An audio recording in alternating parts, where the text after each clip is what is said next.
ओम नमो भगवते वासुदेवाय नमः। भक्तजनों, हिंदू धर्म में एकादशी का व्रत सभी व्रतों में उत्तम माना गया है, लेकिन आज हम जिस एकादशी की बात कर रहे हैं यह केवल एक व्रत नहीं बल्कि उन माता पिता की आस है जो एक सुयोग्य संतान की कामना करते हैं। आज हम श्रवण करेंगे पौष मास के शुक्ल पक्ष की पुत्रदा एकादशी की पावन कथा। यह एकादशी मुख्य रूप से जनवरी महीने में आती है, लेकिन इस बार 30 दिसंबर को यह त्यौहार मनाया जाएगा। साल के आखिरी दिन इस त्यौहार को काफ़ी धूमधाम से मनाया जाता है। जैसा कि इसके नाम से ही स्पष्ट है, पुत्रादि यानी कि पुत्र देने वाली मान्यता है कि जो भी दंपति सच्चे मन से इस कथा को सुनता है और व्रत करता है, भगवान नारायण उनकी सूनी गोद भर देते हैं और उन्हें संतान सुख का आशीष प्रदान करते हैं। प्राचीन काल की बात है, भद्रवती नाम के एक राज्य में सुकेतु नाम के राजा राज करते थे। उनकी रानी का नाम सभ्या था। राजा के पास धन दौलत, मान सम्मान और वैभव की कोई कमी नहीं थी। प्रजा सुखी थी और राज्य में चारों ओर हरियाली थी।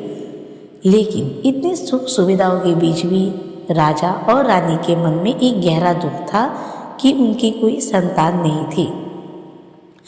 राजा अक्सर सोचते कि मेरे मरने के बाद मेरा पिंडदान कौन करेगा, इस विशाल साम्राज्य का उत्तराधिकारी कौन बनेगा। बिना पुत्र के तो पितृ भी प्यासे रह जाते हैं। यह चिंता राजा को दिन रात खाए जा रही थी।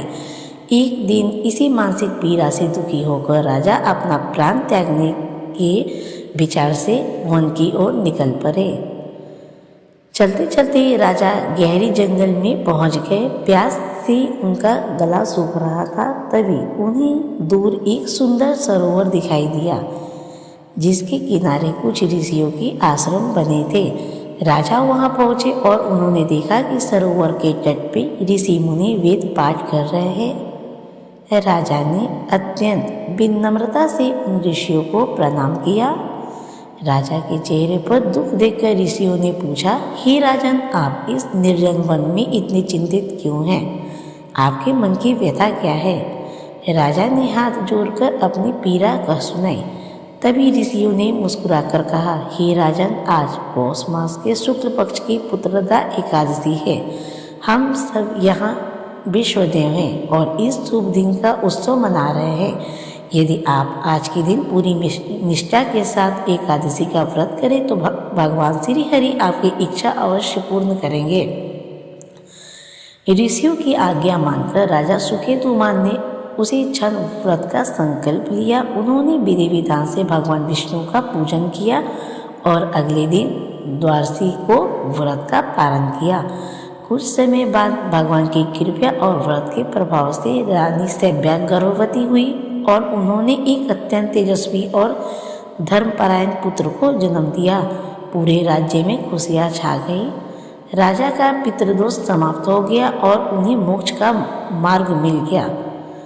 भक्तों, यह कथा हमें सिखाती है कि संसार के सारे रास्ते बंद हो जाते हैं, तभी भक्ति का मार्ग खुलता है। जो भी भक्त इस पौष पुत्रादि एकादशी के दिन भगवान विष्णु और माता लक्ष्मी की पूजा करते हैं, उसकी वंश वृद्धि होती है और घर में खुशियां भर जाता है। इस दिन सात्विक रहे, चावल का त्याग करें और ओम नमो भगवते वासुदेवाय मंत्र का जाप करते रहें। अगर आपको यह पावन कथा पसंद आई हो तो वीडियो को लाइक करें, कमेंट्स में जय श्री हरि जरूर लिखिए। भगवान आपकी सुनी गोद भरे और आपके परिवार पर कृपा बनाए रखे। जय श्री कृष्णा।